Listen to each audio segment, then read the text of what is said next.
Is it good to be home? Yes, I voted with my money yet again and decided to pay 20 bucks Australian to resubscribe to World of Warcraft for a month to check things out before 9.15 drops. Why did I come back? And what are my impressions after not seeing the game for half a year? Is there enough entertainment for me and anyone else who is running out of things to do elsewhere? There is a lot to say.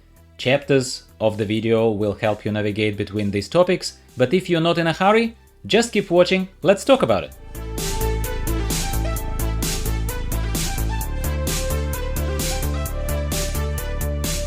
Hello everyone, welcome back to the channel, I'm your host Gyro. Why am I back after leaving WoW for Final Fantasy XIV? Final Fantasy XIV is a vastly better product than World of Warcraft at this time, let's get that straight. There is a lot to do, I absolutely love the game and its community, I still love you guys and girls. And I bought Endwalker expansion too, in case you didn't know. But, first of all, I've never said that I will never be back to WoW. I've only demanded a change in leadership and still waiting for Ian's head to roll, but that might need to wait a bit and my stubborn stance would only deny me some fun rather than help any noble cause. Here, let's just be honest with each other. Secondly, game performance is very important to me. Final Fantasy XIV is a wonderful world, but it is running on toasters. Server architecture that's not even in the cloud and that cannot provide me in Sydney, Australia, with a stable enough gameplay experience during prime time hours of my day. It's horribly annoying, I've spoken about it enough, and voting with my money here. I will wait until Final Fantasy XIV has oceanic servers before I subscribe to Final Fantasy XIV, and then we will see if I ever have the incentive to return to WoW. Third reason for me to revisit WoW right now is that I spent many fun years playing this game, and I haven't been playing it for over 6 months now. As bad as everyone says 9.1 is, it is still full of content that I have not seen, so surely it should be worth my 20 bucks to check it out and share my impressions with whoever wants to listen. These are my reasons anyway. So what does it feel like? It does feel good to be home. I won't beat around the bush and tell you that when you have spent 15 plus years in a game, through good times and bad times of things like Warlords of Draenor and patch 6.1, then leaving for a fair chunk of time this time around, it does feel much fresher and better when you revisit this world. Would you feel the same? I honestly don't know and would love to hear your impressions in the comments below. If you've experienced the same recently, if you never left or came back or had something similar, it would be nice to reconnect with you and hear what my audience feels like. So on to the most important topic of this video, what has changed? Is there enough to do for a kind of person who has stepped away from WoW for quite some time? Is there enough to do in patch 9.1? The answer here always depends on how you play WoW and other similarly structured theme park MMO RPG games. I primarily play solo. I prioritize treasure hunting, content similar to Timeless Isle, and solo adventures similar to Horrific Visions, if there is anything like that available in a game. I run a few dungeons here and there in group content, and I'm also interested to see usually the new bosses of the latest raid that is available, mainly from tanking perspective because I mostly play tanks. I also always said that World of Warcraft and any similar game is all about the loot. Yes, there is some element of fun, of pure exploration and getting that particular treasure chest on top of a seemingly unreachable tree branch, but ultimately these games are about getting that new purple gear with a higher number written on it. It's about increasing relative player power so I can stomp other content with a greater level of satisfaction. That's what it's about. I dare say this outlook is not uniquely my own and the vast majority of players feel the same way, otherwise the game simply would not be designed this way. So in terms of new loot, from the very brief time, like one day, that I've spent back in the game, there is something to look forward to for sure. As an altoholic person who doesn't stick to one main character but plays many characters, there is a fairly generous catch-up gear of eye level 200, and the rares of Corsair, the new zone, drop eye level 207, which makes my alts that currently wear loot of like eye level 180 very, very excited.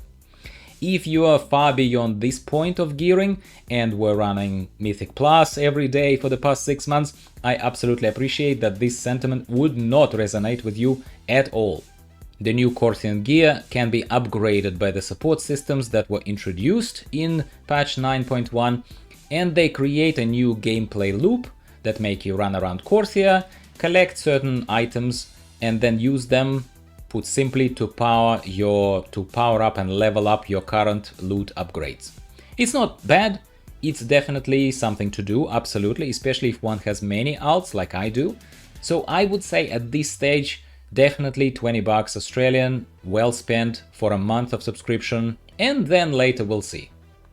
I've also done one wing of the new raid of LFR, and quite enjoyed it actually, with all the mess of your typical World of Warcraft LFR, where people are dying left and right, nobody explains anything, it's all very hectic and messy, but you sort of feel at home. If you're used to it, you might not be thoroughly enjoying it, but I haven't seen it for 6 months, let's not forget about it, so I'm not very aggravated by it, and it's kind of fun. The loot of LFR is item level 213, and for my casual characters, as I already said above, that's a great incentive to keep trying, plus I'm seeing new environments and the bosses that I haven't seen before. I've done a couple of not very try-hard runs of allegedly revamped Torghast, and will share my thoughts with you about this in a different video, because there is a lot more to say specifically on my observations about Torghast. But the short of it is, it has improved. Yes, Torghast has improved over the months that I haven't been in the game.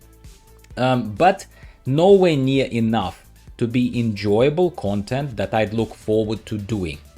That I would say to you. And I have to keep comparing Torghast here to now something that I have experienced in Final Fantasy XIV, known as Palace of the Dead. I'm still a big fan of Palace of the Dead. I think it's a very simple system that was implemented right, and Torghast is very originally try hard, overcomplicated, not rewarding enough, and it still stays that way. It just became a little bit less annoying. That is your preview of my thoughts on it, without going into too much detail, but I'm happy to discuss details with you next time.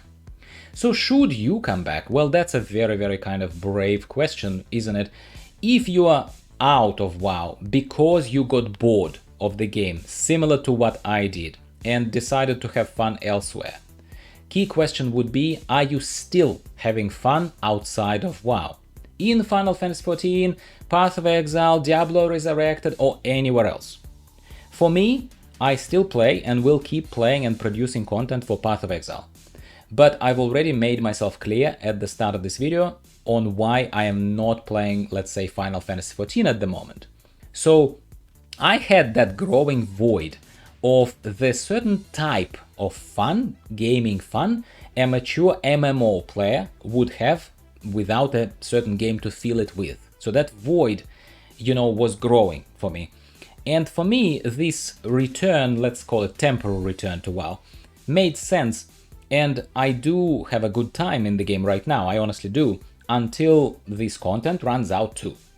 But by then, hopefully, we will have Legion Time Walking, Mage Tower, we will have patch 9.1.5, and maybe a roadmap on further content to look forward to in WoW, which typically helps, because as players we want to see that there is some longevity, there is some future in the game that we may be reconsidering to start investing further time into. I want to see that the developers have learned something, that developers are not just doing this knee-jerk reaction with patch 9.1.5, and that they're actually going to maintain communication. That sort of died out now. In all honesty, it has died out now. They came out, spoke to us, have these generous patch 9.1.5 patch notes, which are somewhat promising, somewhat exciting, right? That's part of the reason why I came back.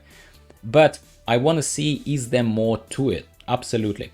And I would dare say, if you are considering to come back to WoW, you would have to ask yourself similar questions. And no, I'm deliberately not talking about those people who left WoW during the Blizzard Entertainment disasters and are staying out on principle and would stay away no matter what, because Blizzard betrayed them, etc, etc, whatever. I feel you and I agree still with most of your sentiments. For me though, it is about buying a digital product first and foremost. If the product is worth my time, I will buy it and I will play it. If it's not, see you later. I'm trying to be practical and dispassionate on these things, as life is full of bigger fish to fry than any extra gaming related drama, for me, at least in my view. I don't propose that you look at things this way, I'm just honestly sharing my own thoughts with you here if you care to listen. So what is next for me and effectively the content of this channel? I will play 9.1 for a month that I already paid for. Then I bet 9.1.5 will drop somewhere around end of October, early November at latest. I will have as much fun as I can.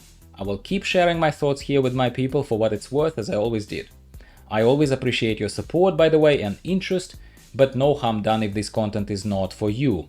All content cannot be for absolutely literally everyone. I will keep playing Path of Exile, but will diversify a little bit more now that I have something else to do, which I think would be healthy for me personally and for my channel content too, as we have very diverse crowd here, very different people gathered around, and I think variety of content is always good. I will also keep an eye on Final Fantasy XIV news and Endwalker launch, obviously looking forward to any server infrastructure improvement announcements, because it's honestly still unbelievable how Square Enix didn't capitalize on this influx of new players, well-wishing players as well, and didn't prioritize what absolutely needed to be done to make sure that the boat fits everyone. The boat fits everyone. These are my thoughts anyway. I'm happy to be back in WoW and have some fun in 9.1 while it lasts, and I look forward to reconnecting with some of my viewers who have gone silent, who have gone a little bit quiet, because they surely felt a little neglected by me. Fair enough, my apologies. Because they're still playing WoW and I stopped playing WoW, and it kind of became a little bit of this topic that people almost frowned upon. Shouldn't be the case. If you're having fun, I always said keep having fun.